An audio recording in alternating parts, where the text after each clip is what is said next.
കേരളം ഒരു ദുരന്ത ഭൂമിയായി മാറിക്കൊണ്ടിരിക്കുകയാണ്. അടിക്കടി ഇവിടെ അനർത്ഥങ്ങൾ ഉണ്ടായിക്കൊണ്ടിരിക്കുന്നു. വയനാട്ടിലെ ഉരുൾപൊട്ടലിന് ശേഷം വീണ്ടും ഇവിടെ ഉരുൾപൊട്ടുമെന്ന് പറഞ്ഞുകൊണ്ട് ഞാൻ ഒരു വീഡിയോ ചെയ്യുകയുണ്ടായി. ഞാൻ പറഞ്ഞതുപോലെ തന്നെ സംഭവിച്ചിരിക്കുന്നു. വീണ്ടും ഉരുൾ പൊട്ടിയിരിക്കുന്നു. കേരളം ഇപ്പോൾ തികച്ചും ഒരു ദുരന്ത ഭൂമിയാണ്. നാം പ്രകൃതിയോട് കാണിച്ച ഉപദ്രവങ്ങൾക്ക് പ്രകൃതി നമ്മെ തിരിച്ചടിച്ചുകൊണ്ടിരിക്കുകയാണ്. മലമുകളിലെ വെട്ടും കിളയും ഖനനവും എല്ലാമാണ് നമുക്ക് ദുരന്തങ്ങൾക്ക് വഴി തെളിച്ചുകൊണ്ടിരിക്കുന്നത്. കേരളീയർ വളരെ ഗൗരവമായി ചിന്തിക്കുന്ന ഒരു കാര്യമാണ് നമ്മുടെ തലയ്ക്ക് മുകളിൽ നിൽക്കുന്ന മുല്ലപ്പെരിയാർ അണക്കെട്ട്. വാൾട്ട് വിഷന്റെ മറ്റൊരു വീഡിയോയിലേക്ക് മാന്യ പ്രേക്ഷകർക്ക് സ്വാഗതം. ഞാൻ പതാലിൽ തമ്പി. കുറെ വർഷങ്ങൾക്ക് മുൻപ് മുല്ലപ്പെരിയാർ അണക്കെട്ട് വളരെ സജീവ ചർച്ചയിലുണ്ടായിരുന്നു. വീണ്ടും അത് ചർച്ച ചെയ്യപ്പെടാൻ കാരണം ഈ വയനാട്ടിലെ ഉരുൾപൊട്ടലാണ്. മുല്ലപ്പെരിയാർ ഡാം തകർന്നാൽ മറ്റ് 20 ഡാമുകളെ കൂടി അത് തകർക്കുമെന്നും കേരളത്തിൽ അതിഭീകരമായ ദുരന്തം വിതയ്ക്കുമെന്നും വിദഗ്ധർ പറയപ്പെടുന്നു. അതായത് ആ വെള്ളപ്പാച്ചിലിൽ അതിന് പ്രതിബന്ധമായി നിൽക്കുന്ന സർവ്വതിനെയും തച്ചുടച്ചുകൊണ്ട് അറബിക്കടലിൽ പതിക്കുമെന്നും ലോകം കണ്ടതിലേക്കും ഏറ്റവും വലിയ ദുരന്തമായിരിക്കും അതെന്നും വിദഗ്ധർ പറയുന്നു. അങ്ങനെ സംഭവിക്കാതിരിക്കട്ടെ.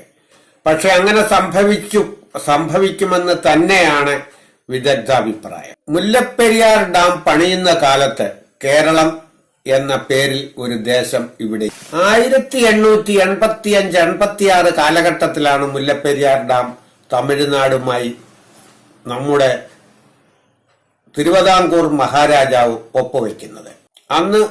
അന്ന് ബ്രിട്ടീഷുകാർ പറയുന്നത് അനുസരിക്കുകയേ മഹാരാജാവിന് നിവൃത്തിയുണ്ടായിരുന്നുള്ളൂ. അത് ആ കാലഘട്ടമായിരുന്നു. ഇന്ത്യ ബ്രിട്ടീഷുകാർ അടക്കി വാഴുന്ന കാലഘട്ടമായിരുന്നു 1885-86 കാലഘട്ടം. അന്നത്തെ മഹാരാജാവ് എഗ്രിമെന്റിൽ ഒപ്പിടുമ്പോൾ പറഞ്ഞത് തന്റെ ഹൃദയരക്തം കൊണ്ടാണ് ഈ ഒപ്പുവയ്ക്കുന്നതെന്നാണ്. കേരളത്തിന് ഒരു പ്രയോജനവുമില്ലാത്ത ഒരു ഡാം തമിഴ്നാട് വെള്ളവും വൈദ്യുതിയും ഉണ്ടാക്കുന്നു. ഈ ഡാം പുതുക്കി പണിയാൻ പോലും ആരും സമ്മതിക്കുന്നില്ല. കേരളത്തിന്റെ വാദമുഖങ്ങളെല്ലാം തള്ളിപ്പോവുകയാണ്. 1885-86 കാലഘട്ടത്തിൽ കമ്മീഷൻ ചെയ്ത ഈ ഡാം 50 വർഷത്തേക്കാണ് ഇതിന്റെ ആയുസ് അന്ന് നിജപ്പെടുത്തിയിരുന്നത്. എന്നാൽ 999 വർഷത്തേക്കാണ് തമിഴ്നാടിന് ഇത് പാട്ടമായി നൽകിയിരിക്കുന്നത്. ഈ പാട്ട ചീട്ടിന്റെ കാര്യം കേൾക്കുമ്പോൾ, ഈ പാട്ട വ്യവസ്ഥയുടെ കാര്യം കേൾക്കുമ്പോൾ അതൊരു വിരോധാഭാസമായി നമുക്ക് തോന്നും. കാരണം 50 വർഷത്തെ ആയുസ് പറഞ്ഞ ഒരു ഡാമിന് 50 വർഷത്തേക്കോ 60 വർഷത്തേക്കോ പാട്ടം നൽകിയാൽ പോരെ. പക്ഷേ 999 1000 വർഷത്തിന് ഒരു വർഷത്തിന്റെ കുറവ് വെച്ചാണ് കൊടുത്തിരിക്കുന്നത്. അതായത് 1000 വർഷം എന്ന് തന്നെ കണക്ക് കൂട്ടാം. ഇങ്ങനെ പാട്ടത്തിന് കൊടുത്തിരിക്കുന്ന ഈ ഡാം ഇതിന് ധാരാളം അപാകതകൾ ഉണ്ടെന്നും ഇതേത് സമയവും പൊട്ടിപ്പോകുമെന്നും അനേകം പഠനങ്ങൾ പറയുന്നുണ്ടെങ്കിലും തമിഴ്നാടും സുപ്രീം കോടതിയും അനങ്ങുന്നില്ല എന്നുള്ളതാണ് വാസ്തവം. എന്നാൽ ഇതിനൊരു മറുവശം കൂടിയുണ്ട്. കേരളീയർ ഭയപ്പെടുന്നത് പോലെ ഈ ഡാം പൊട്ടുമോ? മുല്ലപ്പെരിയാർ ഡാം തകരുകയില്ലെന്ന് മറ്റൊരു എതിർവാദം കൂടി ഉണ്ട്. അതെന്താണെന്ന് നമുക്കൊന്ന് പരിശോധിക്കാം. മുല്ലപ്പെരിയാർ ഡാം ഗ്രാവിറ്റേഷൻ നിയമം അനുസരിച്ച് വെള്ളത്തേക്കാൾ ഗ്രാവിറ്റി കൂടുതലുള്ള വലിയ പാറക്കല്ലുകൾ കൊണ്ടാണ് നിർമ്മിച്ചിരിക്കുന്നതെന്നാണ് വിദഗ്ധരുടെ മറ്റൊരു അഭിപ്രായം.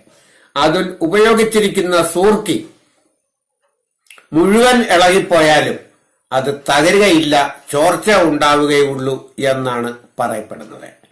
വെള്ളത്തേക്കാൾ ഗ്രാവിറ്റി അഥവാ ഭാരം ഭൂമിയിലേക്ക് കൂടുതൽ ആകർഷിച്ചുറപ്പിച്ചു നിർത്തിയിരിക്കുന്ന ഈ പാറക്കല്ലുകൾ ഒരു കാലത്തും മുല്ലപ്പെരിയാർ ഡാം തകരാൻ അനുവദിക്കുകയില്ലെന്നാണ് മറ്റൊരു വിദഗ്ധരുടെ അഭിപ്രായം.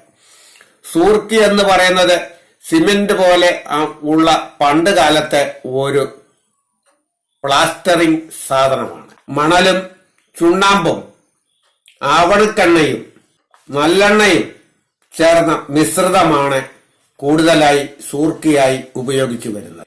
ഇത് പ്ലാസ്റ്ററിംഗ് ചെയ്യുവാനാണ് ഉപയോഗിക്കുന്നത്. ഈ കല്ലുകളിൽ നിന്നും ഇവ ഇളകിപ്പോയാലും ഗ്രാവിറ്റേഷൻ കൂടുതലുള്ള ഈ പാറക്കല്ലിന് വെള്ളത്തേക്കാൾ ഭാരക്കൂടുതലുള്ള അല്ലെങ്കിൽ വെള്ളത്തെ തടഞ്ഞു നിർത്താൻ കഴിവുള്ള പാറക്കല്ലിന് ഗ്രാവിറ്റേഷൻ കൂടുതലാണ്. ഈ പാറക്കല്ലുകളെ ഒരിക്കലും ഈ വെള്ളത്തിന് തകർക്കാനാവില്ല എന്നുള്ളതാണ് ശാസ്ത്രം മറ്റൊരു ഭാഗം പറയുന്നത്. ഇതിൽ ഏതാണ് ശരി, ഇതിലേതാണ് തെറ്റ്? ഇതിൽ ഏത് ശരിയായാലും തെറ്റായാലും ഇവൽ എന്ത് തന്നെയായാലും നാം മലയാളികളെന്നും ആശങ്കയിൽ തന്നെയാണ്. ഡാം ഒരിക്കലും പൊട്ടാതിരിക്കട്ടെ, ഇതിന്റെ എതിർവാദം പറയുന്നവരുടെ ഭാഗം ജയിക്കട്ടെ. പക്ഷെ നാം സമാധാനമായി കിടന്ന് ഉറങ്ങണ്ടേ? അഥവാ ഈ ഡാം പൊട്ടിയാൽ കേരളം 2 കഷണമാകും. ലക്ഷക്കണക്കിന് ആളുകൾ മരിച്ചു വിടും.